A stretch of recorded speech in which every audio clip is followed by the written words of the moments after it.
আমি মহা তপস্বিনী সুবল কন্যা, আমি মহা হতভাগিনী দুঃখী মাতা আজ তোমাকে অভিশাপ দিচ্ছি। যে প্রকারে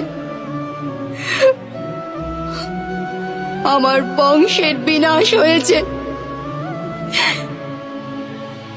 সেই প্রকারে তোমার চোখের সামনে তোমার যাদব বংশের বিনাশ হবে। পশুর ন্যায় সমস্ত যাদব একে অপরের রক্ত পান করবে,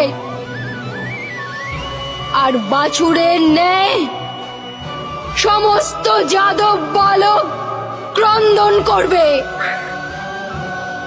ওদের অশ্রু মুছিয়ে দেওয়ার কেউ থাকবে না।